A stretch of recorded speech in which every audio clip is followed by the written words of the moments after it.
Bonjour à tous les amis, j'espère que vous allez bien. Nous sommes sur les hauteurs de Cusco et on va essayer de faire tout simplement tous les sites pré-Inca, enfin c'est surtout Inca, à Cusco. Et donc il y a ses alentours, donc il y a la vallée sacrée, ça s'appelle, et donc Cusco là, les hauteurs de Cusco.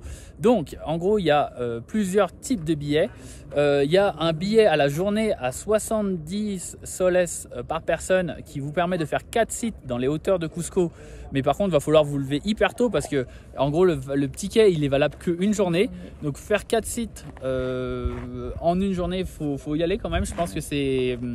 Enfin, faut vous lever tôt et le faire, mais ça peut être un moyen de le faire de manière économique. Surtout si vous ne voulez pas faire la vallée sacrée et vous voulez juste passer une journée à Cusco et faire ça à Cusco. Sinon, après, du coup, si vous voulez faire le total, en gros, si vous voulez faire les sites les plus importants, en fait, vous ne pouvez jamais payer un site. Vous êtes obligé de prendre des billets qui sont valables soit une journée, soit 2 jours, sachant que comme je vous ai dit, les faire, si c'est pour 2 jours, il faut faire au pas de course ces 2 jours, et si c'est pour un jour, pareil, il faut faire tout au pas de course. Donc en gros, tout est fait pour vous inciter à prendre le boleto completo. C'est celui-là, donc celui qu'on a pris, parce que voilà, donc ça nous donne accès à tous ces sites-là pour 10 jours. Donc c'est 16 sites, sachant que là, il y a un musée qui est fermé, donc c'est 15 sites. Sachant que nous, les musées, ça ne nous intéresse pas trop, donc il y a quelques sites archéologiques qui nous intéressent en gros. Et donc comme ça nous donne un peu de temps pour les faire.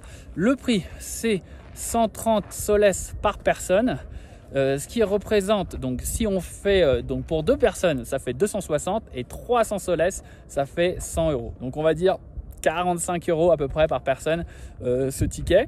Et donc globalement, c'est un peu le truc un peu chiant, c'est qu'on vous force à le prendre, sachant qu'il y a un prix étudiant de 70 soles, mais ce prix étudiant, il est limité au moins de 25 ans, et il vérifie vachement bien le 25 ans. Ce qui est très dommage parce que si vous êtes étudiant et que vous avez plus de 25 ans, vous avez quand même pas beaucoup d'argent. Voilà. Donc c'est pas très juste, je trouve. Mais voilà, c'est comme ça. Donc on vous conseille, donc du coup il faut avoir le prix, on paye en cash. Donc il faut avoir le cash sur soi, donc il faut avoir du coup 300 soles sur soi avant de pouvoir payer ce ticket. Et sachant que une partie, oui, voilà, si vous êtes 2, et effectivement une partie aussi des sites, là ça vous donne accès aux sites, mais une partie des sites est assez difficile d'accès apparemment, de ce que j'ai entendu. Donc il y a pas mal de gens qui après payent des taxis pour pouvoir accéder aux sites, etc.